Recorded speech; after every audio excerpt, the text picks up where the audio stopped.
Hey guys, my name is Charletta Rozzell. You may recognize me from Church of Laugh. I'm an actor and I'm also a mental health counselor. Right now I work in a high school that helps young people with individual counseling, group counseling. We offer a lot of support and services for the youth. My journey into that was really different. I don't know, because I'm so creative and I knew that I wanted to perform and act and be on stage, be on set all the time. When I was in school, that's all I wanted to do. And coming from a family who was like, you need a pension, you need a 401k, you need a real job, I had to ask myself, what's the second best thing that I can offer the world? And I came up with helping people. I really wanted to help people. I have a heart of helping people, the social work, helping youth, just helping people in general. And so I went to school, I got a bachelor's degree in human services, and it was my last semester, the semester before I was graduating with a bachelor's degree in human services, and my professor challenged us. And she asked us to research a graduate program that we might be interested in. And I said, oh, no, that is not for me. Y'all already got me to come to school. I did it, that's it, I'm done. I do not want to go back to school.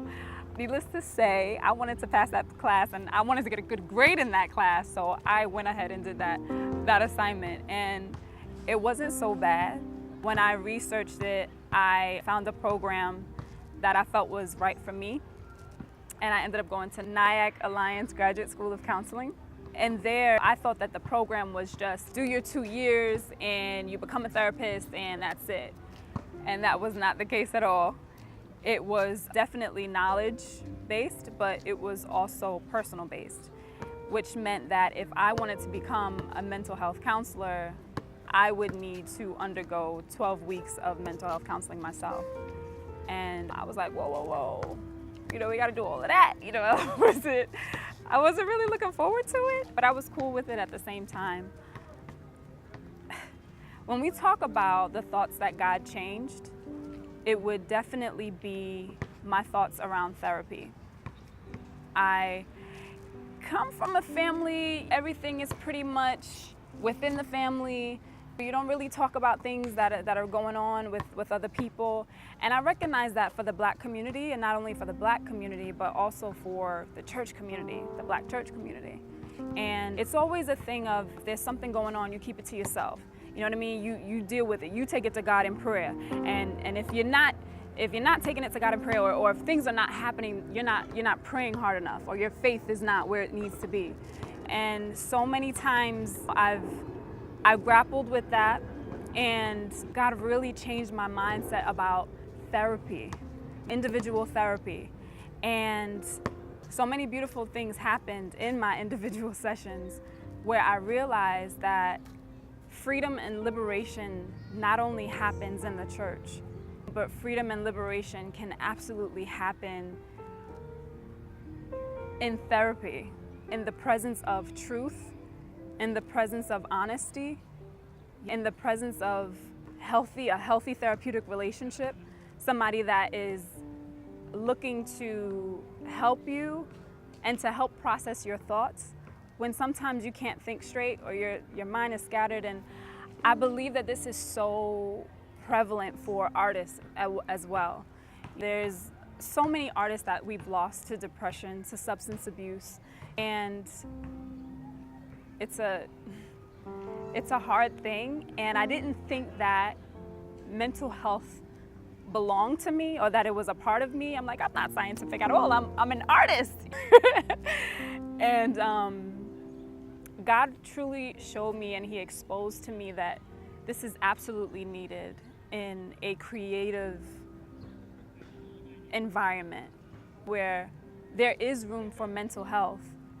And it's not just when you're sitting in a circle with other people who may be alcohol abusers or substance abusers, or not only depression, but there are a whole host of other diagnoses that you could be dealing with. And so here's another thing that He changed. It doesn't mean that something's wrong with you or that you have a spirit on you, like you need to be delivered from this spirit. I just think that just like a person who may have been born with an ailment or who may be physically handicapped, just as you can see it to the natural eye, I believe that there are maybe mental incapacities that people can't see with the natural eye, but they do see some type of ailment within your mental capacity. Yes, mental health does touch the spiritual realm. Yes, there are things that from the fall, if we want to get technical, if we want to get spiritual, from the fall, there were many things that we took on, and it wasn't God's original intent. But because it happened, because we're here, I just believe that there is a room for mental health. Mental health does fit in that. I just thank God for the things that He's turned around for me in my mind, in my spirit. My hope is always to integrate the two, mental health with my arts, with my creative arts, singing, dancing, acting.